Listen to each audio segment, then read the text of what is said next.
నిన్న మల్లోజుల ఇవాళ ఆసన్న మావోయిస్టు అగ్రనేతలు వరుసగా లొంగిపోతున్నారు. నిన్న మహారాష్ట్ర పోలీసులు ముందు మల్లోజులు లొంగిపోతే ఇవాళ మరొక అగ్రనేత తక్కలపల్లి వాసుదేవరావు అలియాస్ ఆసన్న అడవి బాట వీడేందుకు సిద్ధమయ్యారు.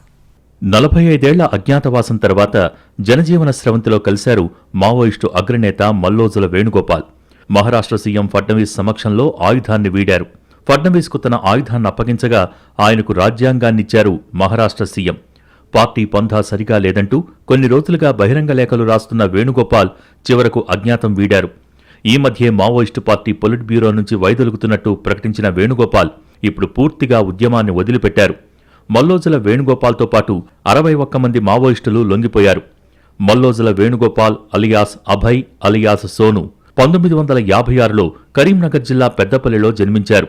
తండ్రి మల్లోజుల వెంకటయ్య, తల్లి మధురమ్మ. ఇద్దరూ స్వాతంత్ర సమరయోధులు. వేణుగోపాల్కు 2 అన్నలు. పెద్దన్న అంజన్న కాగా మరో సోదరుడు Koteswararao alias Kishanji. Mallojula brothers Maoism వైపు ఆకర్షితులై 1981లో పూర్తిస్థాయిలో అజ్ఞాతంలోకి వెళ్లారు. మల్లోజుల వేణుగోపాల్ మహారాష్ట్ర గడ్చిరోలీలో బాధ్యతలు స్వీకరించారు. 1993లో దండకారణ్య స్పెషల్ జోనల్ కమిటీ కార్యదర్శిగా, 95లో కేంద్ర కమిటీ సభ్యుడిగా బాధ్యతలు చేపట్టారు. 2007లో పొలిట్ బ్యూరో సభ్యుడిగా ప్రమోషన్ పొందారు. 2010లో చెరుకూరి రాజ్ కుమార్ అలియాస్ ఆజాద్ మృతితో మావోయిస్టు అధికార ప్రతినిధిగా పనిచేశారు. 2010లో దంతెవాడలో 76 మంది సీఆర్పీఎఫ్ పోలీసుల్ని హతమార్చిన ఘటనలో వేణుగోపాల్ పాత్ర ఉన్నట్టు పోలీసులు చెబుతారు. మల్లోజుల బాటలోనే మావోయిస్టు మరో అగ్రనేత తక్కళ్లపల్లి వాసుదేవరావు అలియాస్ ఆసన్న అడవి బాట వీడేందుకు సిద్ధమయ్యారు. ఇవాళ ఛత్తీస్గఢ్ సీఎం విష్ణుదేవ్ ముందు లొంగిపోనున్నారు. ఆయనతో పాటు మరో 70 మంది మావోయిస్టులు కూడా ఆయుధాలు అప్పగించనున్నారు.